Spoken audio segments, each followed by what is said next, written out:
Hello, नमस्कार दोस्तों। आज के सेशन में हम लोग एक करंट अफेयर्स को डील करेंगे। इस करंट अफेयर्स में महत्वपूर्ण लगभग 5 से 6 बिंदु है जिस पे हम लोग चर्चा करने का प्रयास करेंगे, जिसे हम लोग जानने का प्रयास करेंगे। आइए देखते हैं कि वो करंट अफेयर्स के रूप में क्या क्या चीज़ें हमारे पास आज निकल कर आता है। आइए साथ में बात करते हैं। विषय क्या है आज का सेशन का। सेशन में हम जो मुख्यतः बात करेंगे हम लोग, वो है नए जो आपराधिक कानूनों के जो इम्प्लीमेंटेशन है। माफ़ कीजिएगा दोस्तों। नए आपराधिक कानूनों का इम्प्लीमेंटेशन के लिए 4 नए ऐप लॉन्च किए गए हैं। पहला डिस्कशन का मुद्दा हमारा ये होगा। दूसरा होगा कि बिम्स्टेक व्यापार शिखर सम्मेलन क्या है, कब हुआ, किसके किसके बीच में होता है, हम इस पर डिस्कस करेंगे। तीसरा पॉइंट है दलजीत सिंह चौधरी बने सीमा सुरक्षा बीएसएफ के महानिदेशक, इस पे बात करेंगे। चौथा पॉइंट हमारे पास आता है भारतीय राष्ट्रपति की फिजी और तिमोर लेस्ते की पहली यात्रा क्या है, कैसी रही है, इस पर डिस्कस करेंगे। एकल गोल्डन स्लैम हासिल करने वाले 5वें खिलाड़ी बने नोवाक जोकोविच, इस पे हम चर्चा करेंगे। अब परिवेश पोर्टल क्या है, क्या इंपॉर्टेंस है इसकी, इसको हम जानने का प्रयास करेंगे। तो आइए हमारे पास पहला जो पॉइंट निकल कर आता है क्या है वो, नए आपराधिक कानूनों के कार्यान्वयन। कार्यान्वयन का मतलब इम्प्लीमेंटेशन होता है, उसको लागू करने के लिए 4 नए ऐप को डेवलप किया गया है, बनाया गया है, यानी लॉन्च किया गया है। आइए वो 4 ऐप क्या क्या हैं और वो 4 ऐप क्या क्या चीज़ों को करने का काम करेंगे, हम इसके बारे में जानने का प्रयास करते हैं। चर्चा में क्यों है दोस्तों, हाल ही में केंद्रीय गृह मंत्री अमित शाह ने 3 नए आपराधिक कानूनों का कार्यान्वयन के लिए 4 ऐप लॉन्च किए हैं। यहाँ कार्यान्वयन से आप मत समझिएगा कि इम्प्लीमेंट करने के लिए। अभी जो हमें हमारे पास जो नए आपराधिक कानून जो 1 जुलाई 2024 से लागू हुआ है, उसको लॉन्च करने के लिए, उसको इम्प्लीमेंट करने के लिए, उसको ऑनलाइन तरीके से रन करने के लिए हमारे जो केंद्रीय मंत्री हैं, केंद्रीय गृह मंत्री जो अमित शाह हैं, उन्होंने 4 ऐप लॉन्च किए हैं। जिन 4 ऐप में से क्रमशः क्या क्या नाम है उनका, पहला नाम है न्याय सेतु ऐप है, दूसरा न्याय श्रुति ऐप है, तीसरा ई साक्ष्य ऐप है, चौथा ई समन ऐप है। ई साक्ष्य ऐप क्या है, इसके बारे में हम पहले बात करते हैं। ई साक्ष्य ऐप के माध्यम से घटना स्थल की सभी वीडियोग्राफी, फोटोग्राफी और गवाही इस साक्ष्य सर्वर पर सेव की जाएगी, जो तुरंत ही कोर्ट में भी उपलब्ध हो सकता है। समझिए दोस्तों, इसके फ़ायदे आपको समझ में आ गए। इस साक्ष्य पोर्टल क्या करेगा, इस साक्ष्य जो ऐप है, इसके तहत हम क्या कर सकते हैं, जो घटना स्थल पे जो वीडियोग्राफी हुआ, फोटोग्राफी हुआ, जो गवाही मिले हैं, वो तुरंत ई साक्ष्य सर्वर पर सेव की जा सकता है, अपलोड किया जा सकता है और वो तुरंत कोर्ट में भी उपलब्ध हो सकती है। उसके लिए भी वो एक तरीके से ऑथेंटिक चीज़ें माना जाएगा। दूसरा कहता है ई समन ऐप। ई समन ऐप क्या है, ई समन ऐप के माध्यम से कोर्ट से पुलिस स्टेशन तक जिसे समन भेजा जाना है, उस तक भी समन इलेक्ट्रॉनिक तरीके से भेजा जा सकता है। यानी कि ई समन ऐप को हम समन इलेक्ट्रॉनिक मतलब ऑनलाइन तरीके से समन भेजने के लिए इस्तेमाल किया जाएगा। तीसरी चीज़ हमारे सामने निकल कर आता है न्याय सेतु ऐप।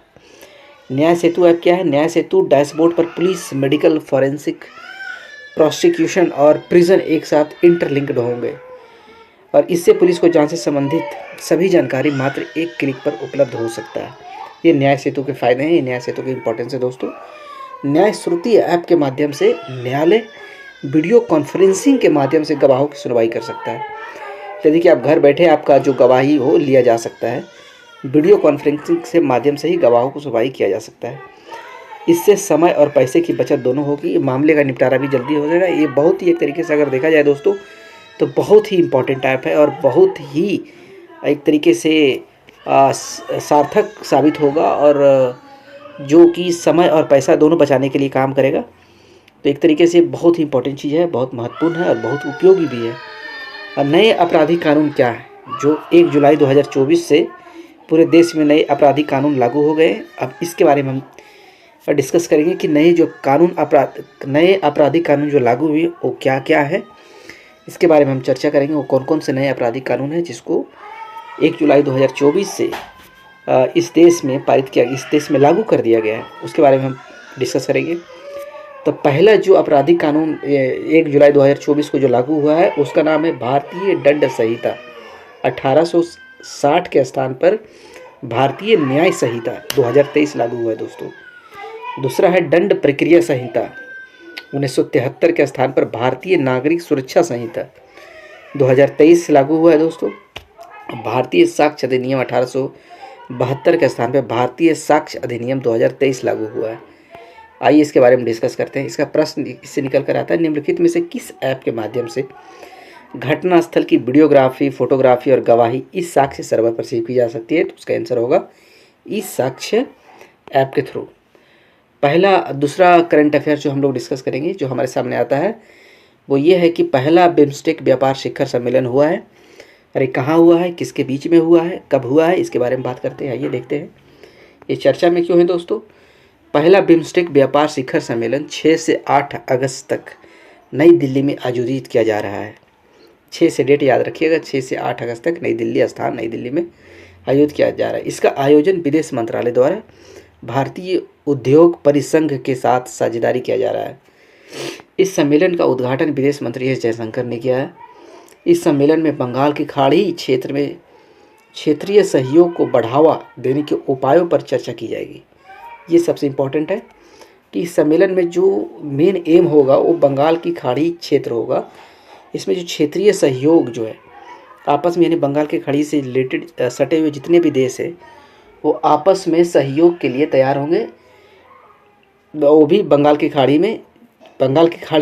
वाली जो भी एरिया है उसमें सहयोग की बात की जा रही है। इसमें इस सम्मेलन में बंगाल की खाड़ी क्षेत्र में क्षेत्रीय सहयोग को बढ़ावा देने के उपायों पर चर्चा की जाएगी। इस सम्मेलन का उद्देश्य बिम्स्टेक के सदस्य देशों के बीच व्यापार और निवेश के माध्यम से क्षेत्रीय सहयोग को बढ़ावा देना है।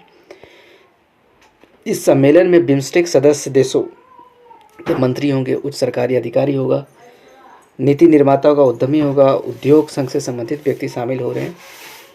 क्या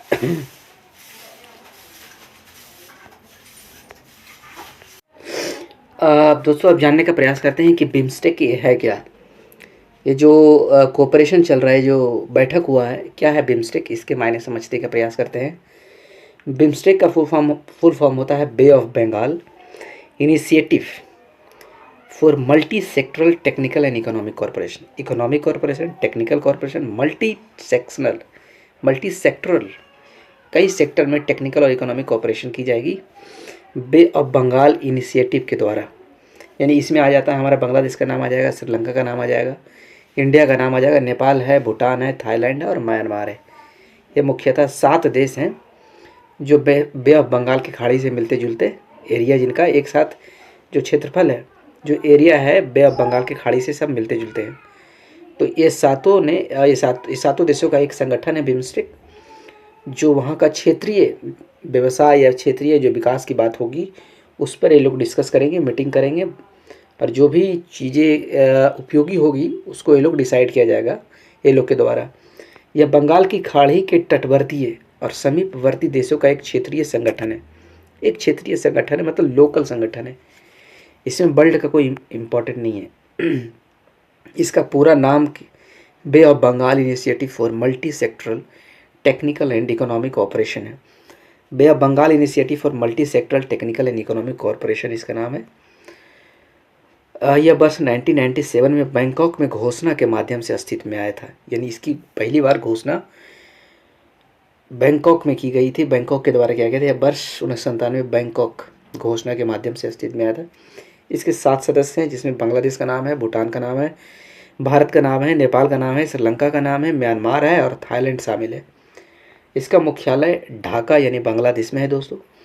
इसके उद्देश्यों में शामिल, मतलब अब कहने का मतलब है कि क्या उद्देश्य, किस उद्देश्य से इसके लिए इसको बनाया गया है, इसके मोटिव क्या है, इसका इम्पोर्टेंस क्या है, हम इसके बारे में बात करेंगे। पहला जो उद्देश्य निकल कर आता है, पहला जो एम है सामने, वो तीव्र आर्थिक विकास हेतु वातावरण तैयार करना है ताकि तेज़ी से आर्थिक विकास हो सके। इसके लिए एक ऐसा इन्वायरमेंट तैयार करना, शिक्षा, विज्ञान और प्रौद्योगिकी आदि में सहयोग करना, एजुकेशन, साइंस और इंडस्ट्री इसमें भी सहयोग करना इसका एम है। क्षेत्र में सामान्य हित के मुद्दों पर सहयोग को बढ़ावा देना, यानी कि जो सेम इंटरेस्ट, जो सबके इंटरेस्ट मिलते हैं वैसे इंटरेस्ट को ये लोग बढ़ावा देने का काम करेंगे। ये 3 मुख्यतः इनके उद्देश्य हैं। इसमें एक प्रश्न सामने निकल आता है कि बिम्स्टेक का मुख्यालय कहाँ है, तो इसका ढाका हो जाएगा दोस्तों इसका आंसर। तीसरी जो करंट अफेयर सामने से हमारे पास आती है वो है दलजीत सिंह चौधरी बने सीमा सुरक्षा बल बीएसएफ के महानिदेशक। ये कौन है, चर्चा में क्यों है? हाल ही में दलजीत सिंह चौधरी को सीमा सुरक्षा बल बीएसएफ का नया महानिदेशक नियुक्त किया गया है। इनसे पहले नितिन अग्रवाल बीएसएफ के महानिदेशक थे। दलजीत सिंह चौधरी वर्तमान समय में सशस्त्र सीमा बल के महानिदेशक भी हैं। सीमा सुरक्षा बल क्या है, बीएसएफ क्या है, अब इसके बारे में हम लोग बात करते हैं, इसको जानने का प्रयास करते हैं। बीएसएफ एक केंद्रीय सशस्त्र पुलिस बल है। इसकी स्थापना 1 दिसंबर 1965 को भारत पाकिस्तान युद्ध के बाद की गई थी। यह गृह मंत्रालय के अधीन कार्य करता है।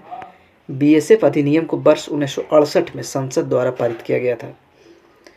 बीएसएफ अधिनियम 1968 की धारा 139A1 केंद्र सरकार को उसमें निर्दिष्ट उद्देश्यों के लिए किसी भी केंद्रीय अधिनियम के संबंध में बल के सदस्यों को शक्तियाँ और कर्तव्य प्रदान करने का अधिकार देती है। अब बीएसएफ के क्या पावर है, इसकी शक्तियाँ क्या है, इसके बारे में चर्चा करते हैं। बीएसएफ को अपने अधिकार क्षेत्र में निम्नलिखित शक्तियाँ प्राप्त है। निम्नलिखित मामले में तलाशी और जब्ती का आधार इन लोग को दिया जाता है। क्या क्या कर सकती है बीएसएफ वाले? नशीले पदार्थों की अगर कहीं तस्करी हो रही है तो उसका जांच पड़ताल कर सकता है, तलाशी कर सकता है और उसे जब्त कर सकता है। अन्य प्रतिबंधित वस्तुओं की तस्करी अगर हो रहा है, जो वैसे वस्तुएं जिसको इलीगल, जो कानून के नज़र में इलीगल है, उसको अगर तस्करी हो रहा है तो उसकी भी तलाशी की जाएगी, उसके भी जब्त करने का काम बीएसएफ करेगी। विदेशियों का अवैध प्रवेश अगर होगा तो बीएसएफ उसे जब्त करने का काम करेगी, तलाशी लेने का काम करेगी। किसी अन्य केंद्रीय अधिनियम के तहत दंडनीय अपराध भी देने का काम करेगा। बीएसएफ को केवल प्रारंभिक पूछताछ का ही अधिकार प्राप्त है, यानी कि वो लोग काम नहीं कर सकते, मतलब एक्शन नहीं ले सकते, सिर्फ पूछताछ और तलाशी तक ही वो लोग एक तरीके से मतलब सीमित है। संदिग्ध व्यक्ति को 24 घंटे के भीतर स्थानीय पुलिस को सौंपना अनिवार्य है। उसके बाद अगर कोई पकड़ाता है, संदिग्ध है, तो उसे 24 घंटे के अंदर पुलिस स्टेशन, जो स्थानीय पुलिस स्टेशन है, उसे सौंपना उसकी प्राथमिकता है, प्राथमिक जिम्मेदारी समझा जाएगा। इसमें प्रश्न निकल कर रहा था सीमा सुरक्षा बल बीएसएफ की स्थापना कब हुई, तो इस तरीके से हम कह सकते हैं 1965 को हुआ था। इसका आंसर सी होगा। भारतीय राष्ट्रपति की फिजी और तिमोर लेस्टे की पहली यात्रा, ये चर्चा में क्यों है दोस्तों? भारतीय राष्ट्रपति द्रौपदी मुर्मू 5 से 10 अगस्त तक फिजी, न्यूजीलैंड और तिमोर लेस्टे की राजकीय यात्रा पर है। यह किसी भारतीय राष्ट्रपति की फिजी और तिमोर लेस्टे की पहली यात्रा है। आइए हम समझते हैं, फिजी के बारे में जानने का प्रयास करते हैं। फिजी दक्षिणी प्रशांत महासागर में न्यूजीलैंड के उत्तर पूर्व हवाई जहाज के दक्षिण पश्चिम में एक हवाई द्वीप के दक्षिण पश्चिम स्थित एक देश है। यह किसी अन्य देश के साथ भूमि सीमा साझा नहीं करती है, यानी फिजी एक तरीके से आइलैंड है, इसका कोई लैंड बाउंड्री नहीं है। राजधानी इसका सूबा है फिजी, डॉलर यहाँ की करेंसी है दोस्तों।